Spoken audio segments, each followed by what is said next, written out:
Hey friends, welcome back to Bountiful Blessings Homestead. My name is Kat and we are in the kitchen. And as you can see, I'm already in the middle of a project. I am using up some of these beautiful farm fresh eggs. We have lots of them right now. Our hens are laying really prolifically. So we are making some homemade egg noodles. Very simple to do, just a little time consuming. So you just have to be dedicated to taking the time. I am actually kind of cheating. I'm using my food processor to help me out here.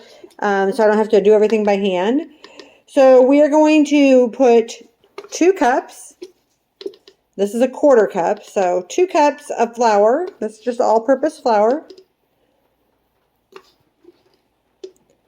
There's 1 cup. I'm going to have to go back to the back in the pantry and get another load of flour into my container here. 1 1/2. 1 3/4. We are almost there. And a little bit extra. Because we're a little short. Okay, that's 2 cups.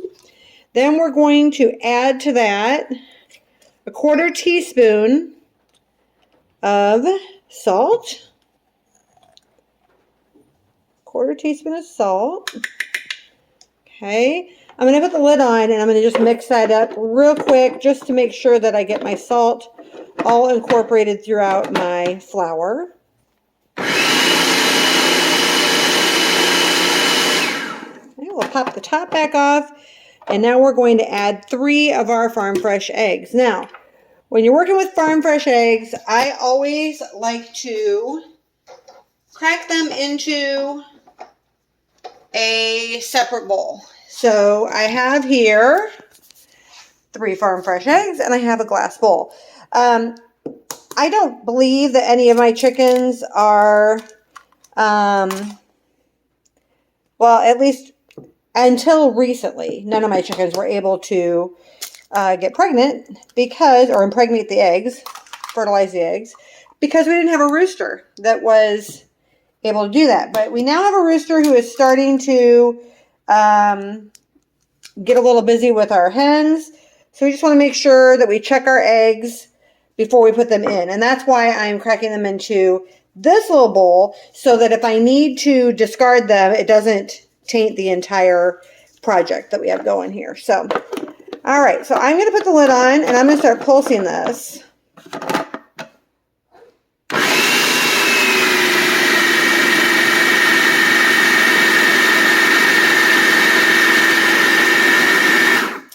All right, so at this point, you can see that it's kind of grated up. It looks almost like Parmesan cheese, but it's pretty dry still. So what I'm going to do is I'm going to add a teaspoon of water, and I'm going to do that while it's pulsing, so it'll blend it nicely for me.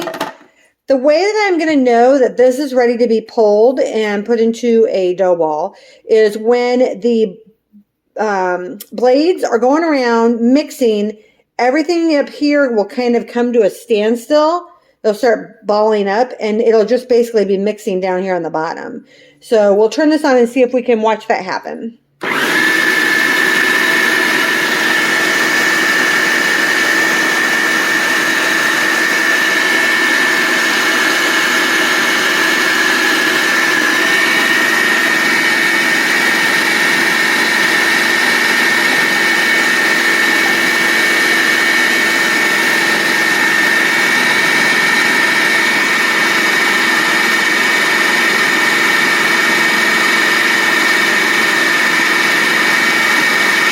You see it's not moving and it's just mixing down here. Up here it's not moving, it's mixing down here. I don't know if you could hear me over that, but I was saying up here it was not moving and it was mixing down here. So this portion was kind of standing still and it was mixing on the bottom. So now we're going to take the top off and we're going to dump this. Now I have sanitized my countertop over here. So we're going to take this over to this countertop and dump it out.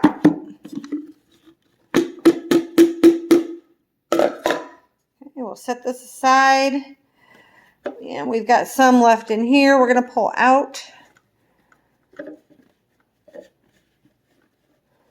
So you can see it's malleable, almost like the consistency of Play-Doh or silly putty. So that's what we want. That's perfect. I'm going to try to set y'all up here so you can watch me knead this a little bit.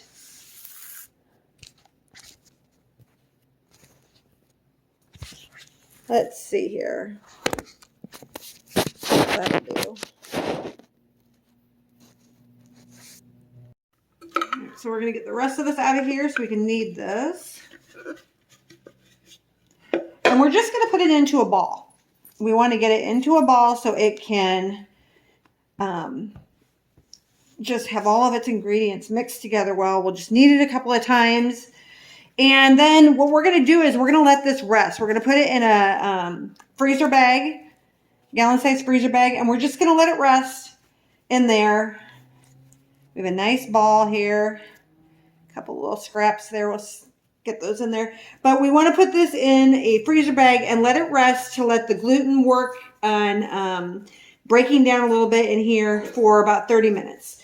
So this is going to go into a freezer bag for about 30 minutes, and then we'll come back when we're ready to cut the pasta.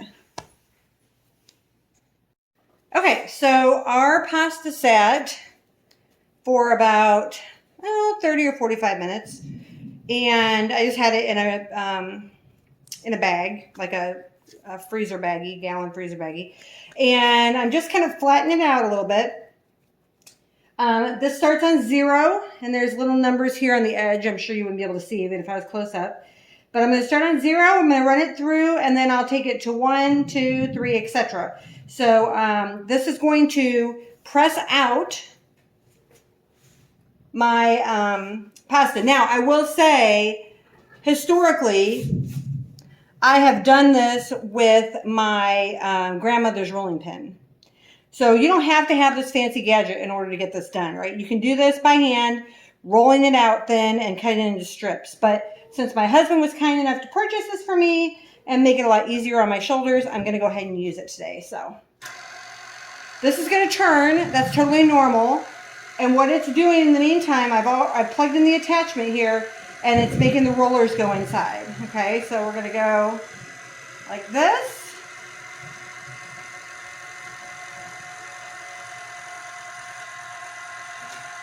And we're going to bring it through. Again, this is on 0. This is on the lowest setting. All right. There we go. So that's our first run through. All right. Now we're going to turn this up 1.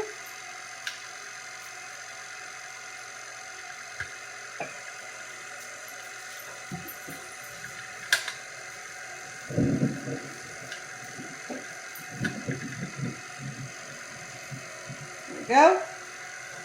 And we're going to run this back through again.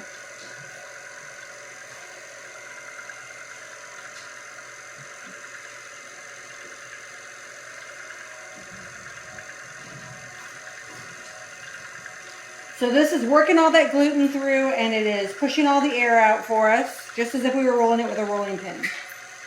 Okay, now we're going to turn it up a notch. And we're going to put it through again.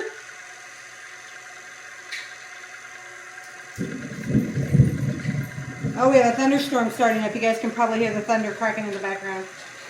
It's about to kick off. We just got done doing chores outside, milked the goats, fed the chickens, got everything done outside, so.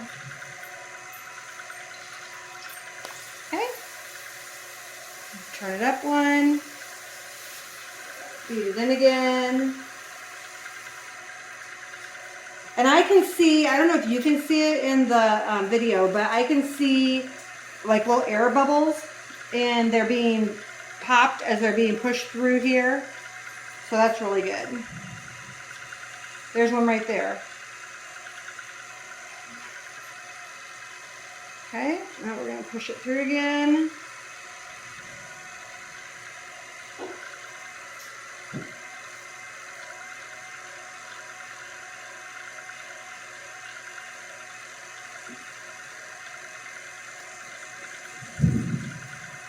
Perfect.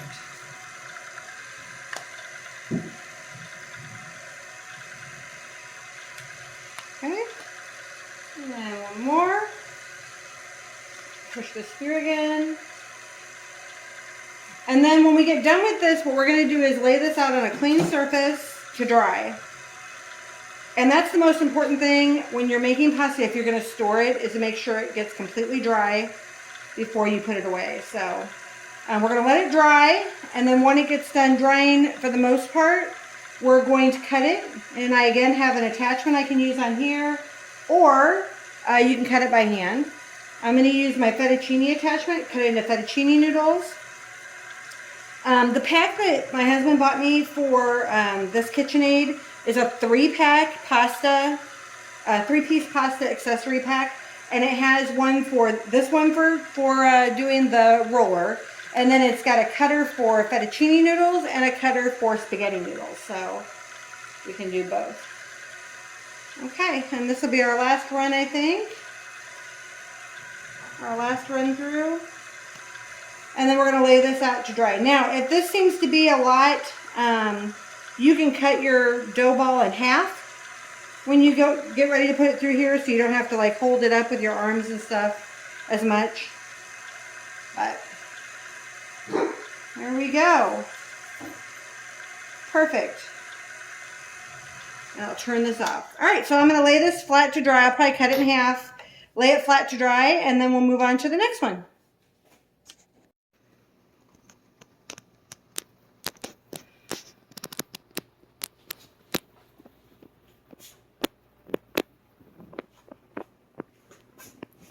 So, yeah, we ended up quite a bit of pasta here. So it's air drying, and when it gets done drying a little bit more, then we will cut it out with our pasta attachment. So this is the pasta attachment. It looks just like the other one, except for you can see the teeth in here to cut the pasta. This is for the fettuccine, and then I have another one that's got teeny tiny little grooves, and that one is for the spaghetti. So we will come back when we're ready to cut. Okay, we're going to try doing, we've done a few here. This is what they look like. Pretty fun noodles. So we are going to put our partially dry piece. Look at that. Isn't that cool? And then we'll just separate these. You know, we'll lay them out across the island here so that they can dry some more.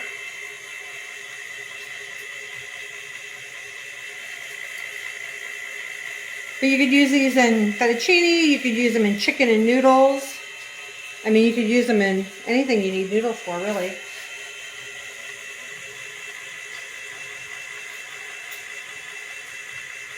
Beef and noodles, stroganoff. I mean, you could use them for anything. Ooh. Stroganoff, that'd be good too. But fettuccine Alfredo tomorrow night's going to be awesome. Yep, we're going to make some fettuccine Alfredo tomorrow night with these, so that'll be fun. Let me get it started here. Get in there. It didn't want to go. Oh, there it goes. How fun is that?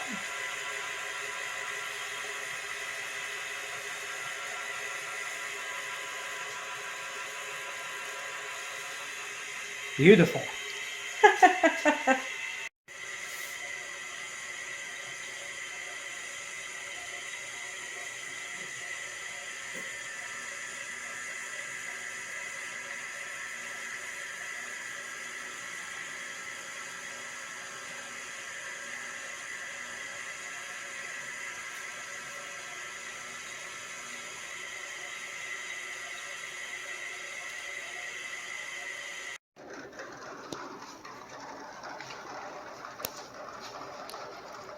So we have cut all of the noodles and they are all laying out to dry. Tim started organizing them. So they are all laying out to dry, and we will like fluff them up like this occasionally to let the air get around to them, get them turned around. But we're going to let them dry for, I don't know, a couple hours before we bag them up. So, yum!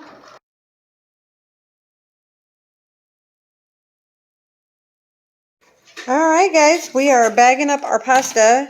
So far we have 4 gallon size bags. We have enough here left to go into 1 more gallon size bag. We're just going to put it inside here. I'm going to date them And then we will put them in the freezer, except for one, because one we're going to use to make fresh fettuccine Alfredo tonight. So that'll be exciting. So that's about it. Thanks for coming along on our journey of making homemade egg noodles. And if you give it a try, make a comment below and let us know. It's really not hard. It's just a little time consuming, but worth the wait because it's so good. All right, guys, thanks for coming along with us today. And until next time, be blessed and be a blessing. Bye for now.